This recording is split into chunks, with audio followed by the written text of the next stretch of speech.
It's an absolutely gorgeous day here in the States with clear blue skies, beautiful scenery, and the sun right in our eyes. And I cannot think of a better vehicle to experience the roads of America than with this, which is a 2025 Ford Mustang convertible. Now, I've never driven a Ford Mustang. This is my first time. The Mustang has such strong heritage and history. It's been in the market since the mid-60s and has been a strong performer ever since it came out with rave reviews. There's so many variants, so many options, but this car is always so strong in amongst its competitors. And I'm really, really looking forward to seeing what it's all about. And while I see that, I look forward to sharing my experience with you. So stay tuned. Let's check it out. Let's walk around. Let's see the interior. Let's drive it. And I'm really looking forward to seeing what the Mustang is all about. So please stay tuned. Starting from the front, now this Mustang is powered by a 2.3 liter four-cylinder that makes about 315 horsepower, which is very impressive, and 350 pound-feet of torque. It is mated to a 10-speed automatic transmission. We'll see how that is as we drive it, but meanwhile, look at the front. You got the Mustang badge, beautiful lights. I really do like this redesign. It looks very sleek and very sharp. It actually reminds me a lot of the first generation Ford Mustang from the front and the back as we check it out. As I make my way back towards the rear of the Mustang, I want to mention that this one's equipped with 18-inch wheels, which is likely the smallest size available, and then you can go up from there based on the different variants. Now, speaking of variants, that's what I love about the Mustang. You can have it in so many different shapes and forms. One of my favorites is the Mustang GT with the 5-liter V8 and with a manual transmission. I've never driven it yet, but that car just speaks to me. I'd love to experience that one time. But anyways, back to this Mustang.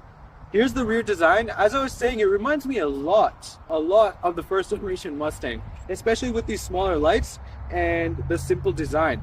One of my favorite things ever about the Mustang is these turn signals. As you can see, the sequential pattern, Mustang does that so well, and it's such a characteristic and trademark of this vehicle. But overall, outside, it's a pretty attractive vehicle.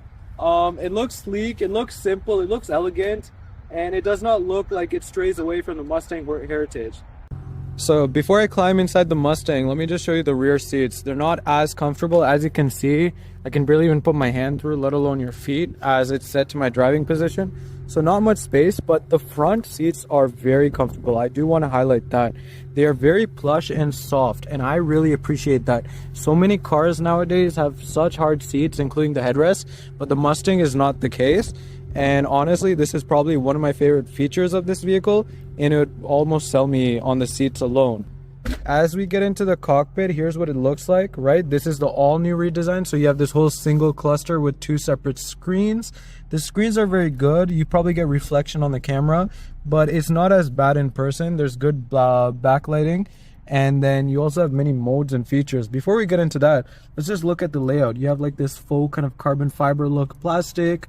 These buttons are kind of set in here. They are actually push buttons, not touch. There's the engine start right there. Shifter. So overall, very, very clean design. You got a Mustang badge.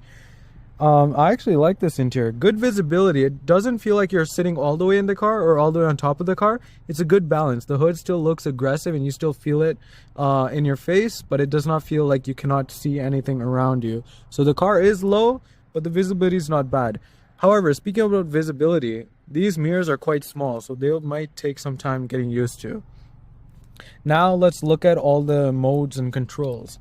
So inside here, what we have is the normal mode, and based on the steering wheel, I can change the driving modes.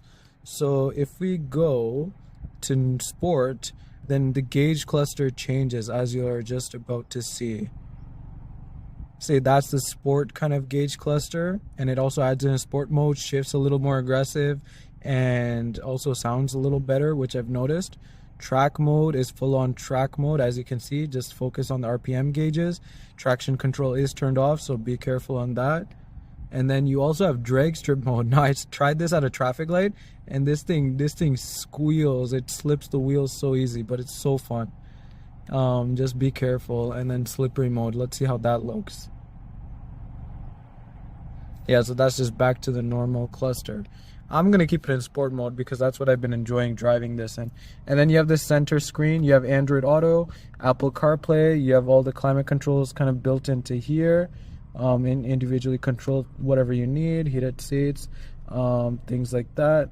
This also has cooled seats, which is pretty cool. But yeah, so that's what the interior looks like. All right, let's take this Mustang for a drive. Now, first off, let's feel the acceleration.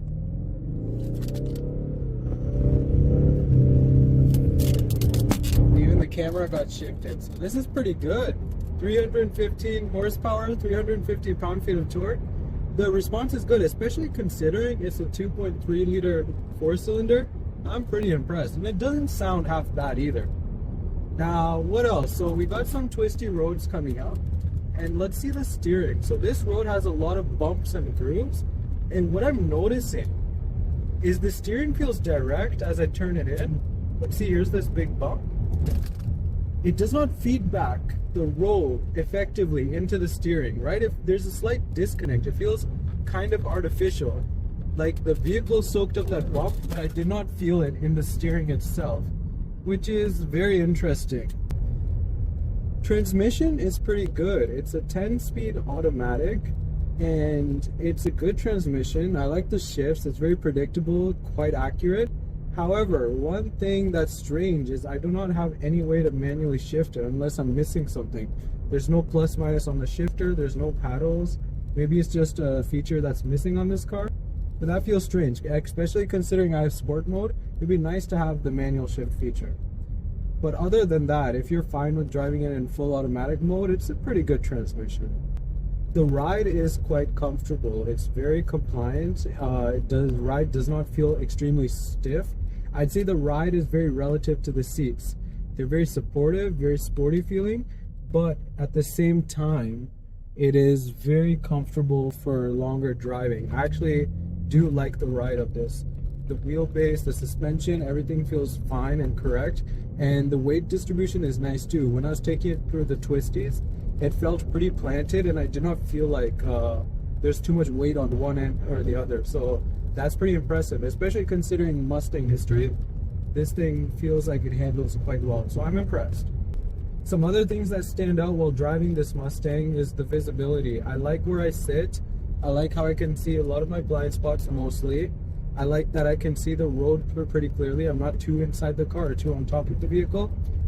It's a good driving position, and this is one vehicle that I didn't feel that I had to take time to get used to. It felt pretty comfortable right from the start. I'm fine with the sound of the engine. Of course, it's a four-cylinder, so it sounds all right. When you put it in sport mode, it gets a little louder, and it's not bad. It's fun. I'd be really excited to see how the V8 sounds, especially with this package and, you know, this kind of driving position, etc. The V8 must sound amazing. It's a pretty fun car. Even for a base model, it is quite fun. So all in all, it is a pretty impressive package. Even for a base model, the packaging, the feel, the performance, it is very good. And I think this all-new Mustang, especially with the new kind of screens, the new interior, the new exterior, and the overall driving experience, this is an impressive vehicle. And I'm really starting to understand what the Mustang hype's all about. And I don't want to say hype. This car has such a strong heritage in North America and around the world, and I'd say rightly so. This is a very distinct and unique car to drive, and it's quite fun as well. All I can't stop thinking about is how must the 5-liter V8 feel if this feels so good as it is right out the door. That 5-liter V8 has so much character on its own, so I really look forward to potentially driving that. But yeah, that concludes my review of this 2025 Ford Mustang all-new redesign. It has been a very fun driving experience, and I hope you guys enjoyed, and thanks for watching. I hope to see you in the next video. Bye.